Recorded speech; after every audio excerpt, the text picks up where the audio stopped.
Bon, ben bonne nouvelle. Une petite étape de franchie. On commence à recevoir du matériel déjà. Bon, j'enlèverai pas de la bâche parce que je l'ai mis pour que ça tienne. Puis que ça parte pas au vent. D'ailleurs, je vais mettre quelques roches de plus. On a ici tout le bois nécessaire. Il y a aussi une fenêtre là-dedans qui va servir pour la tire d'air, qui va être là. Donc ici, il y a le bois, la fenêtre, il y a des gros beams. J'y vais pour un cadrage, un coffrage sur pieux qui va être en 6x6 traité, de bois traité. Je voulais pas trop de bois traité, mais il va en avoir un peu pour le coffrage. Puis ici, je me retrouve, j'ai un plywood de cachet là-dedans qui va être utilisé pour me faire une poutre. Puis sinon, il faudrait peut-être que je mette un autre ici pour cacher. Mais je me retrouve à avoir du styromousse, du polystyrène dans le fond qui va être utilisé. On se rappelle que l'isolant pour les murs, dans les murs, ça va être cet isolant-là qui va être utilisé parce qu'on se rappelle que la laine isolante, elle prend l'eau. Puis qu'est-ce qui se passe avec la laine qui prend l'eau? Dans le fond, c'est que l'eau, il va amener le froid finalement. Donc, ça va perdre son pouvoir isolant. Fait que j'ai pris à la place du polystyrène extrudé. Puis, pour le sol, je suis allé chercher parce que tout le sol de la serre en dessous va être isolé, en fait, pour le système qu'on appelle le GATT système que je vais parler dans une vidéo très sous peu. Et parlant justement de ce GATT système-là, c'est un système de géothermie qu'on utilise essentiellement avec des drains français. Alors, j'avais un de mes amis qui avait trop de drains français, c'était du 6 pouces. Ça aurait été génial, mais malheureusement, les Y, j'ai besoin de 28 Y comme ça. Et pour le 6 pouces, les 28 Y me revenaient à 750$. Juste pour les Y, c'est indécent. Alors que pour le tuyau 4 pouces, qui va très bien faire l'affaire pour la grandeur que j'ai, eux autres, ils revenaient à 15$. Fait qu'acheter du tuyau, bref, je sauvais 200$ en faisant ça. Il me reste quelques petites choses à recevoir aussi. Il me reste une porte.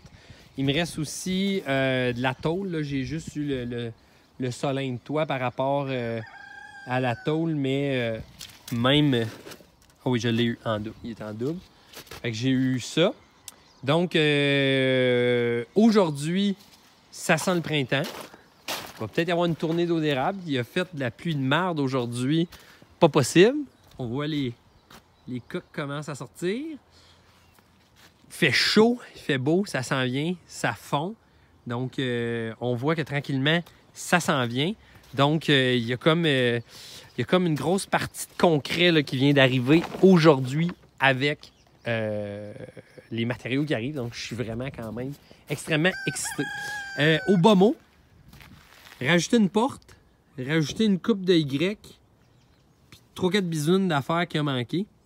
Et vous avez devant vous, là, on voit le bois ici, l'exemple. Vous avez devant vous 5188$.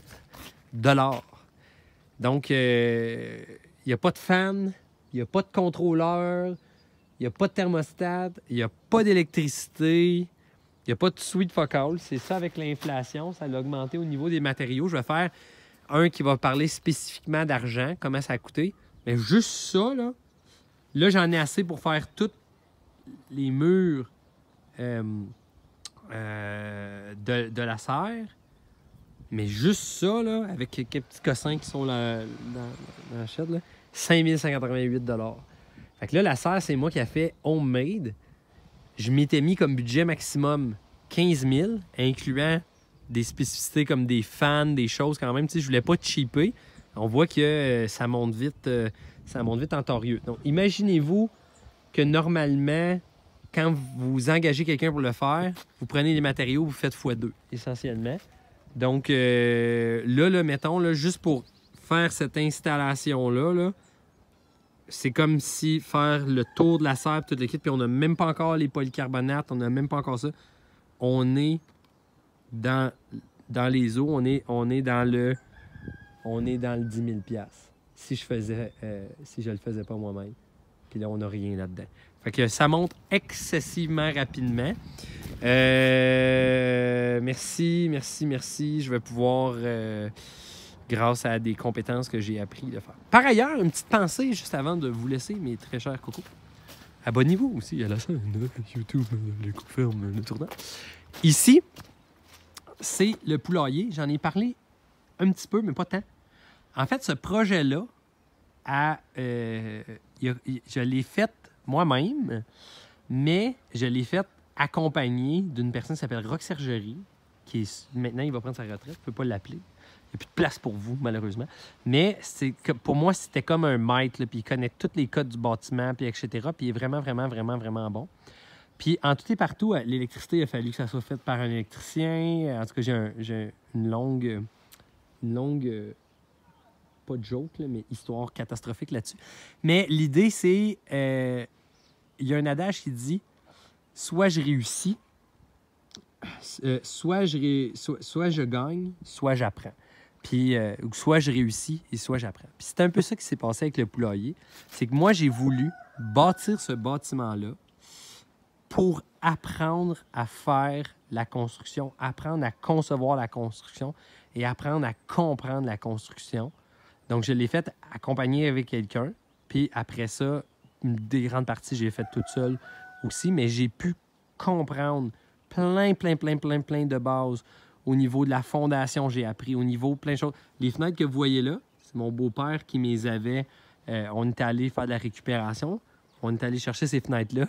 Puis finalement, cette fenêtre-là va comme ça. Donc, cette fenêtre-là va comme ça. Fait qu'ils ont toujours de la misère à se fermer étanchement. Bref, il y a plein de choses que j'ai faites là-dedans. Catastrophiques. J'ai pas mis de pare-vapeur au plafond. J'ai isolé ça. En tout cas, je pensais faire la bonne chose. J'ai fait ça tout croche. Mais il n'y a rien de mieux comme une erreur dans la vie quand tu as assez d'humilité pour comprendre que tu es en train d'apprendre quelque chose. Et par rapport à ce nouveau projet-là en devenir, là, je vous montre ma sœur, elle est bien plate en ce moment, dans tous les sens du temps. Mais là, quand je commandais mes choses, parce que après ça, le deuxième construction, ça a été ça. Où est-ce que j'ai fait coffret et mur, j'ai tout fini. Essentiellement, c'est pas mal moi qui l'ai fait, là, à part certaines choses. Finition, en tout cas, en bonne partie. J'ai appris énormément de choses, isolation, etc., creuser, fondation. Donc, ça a fait en sorte que j'ai appris plein de choses. Et là, je me sens d'attaque pour être capable de faire cela. Et en fait, la différence, c'est que je pose encore des conseils. Je demande encore des conseils, c'est-à-dire je pose pas des conseils, je demande des conseils, mais là, je comprends ce que le monde me dit. Au lieu de hocher la tête innocemment et dire « Ah oui, OK. » Donc, ça m'a énormément appris à comment on bâtissait quelque chose, c'est quoi qu'on doit penser, comment monter un mur et tout. Puis là, dans les prochaines vidéos, quand ça s'en vient, parce que là, on est en fin mars, exactement fin mars, 31 mars. Puis, techniquement, mi-mai, c'est fini, là. C'est tout monté. C'est ça mon objectif. Donc, on va voir plein de vidéos de plus en plus concrets où est-ce qu'on va voir des avancées. Bon, là, c'est une avancée un petit peu mitigée, disons. Là. Mais le Rome ne s'est pas construit dans un jour. Alors, salut à tous!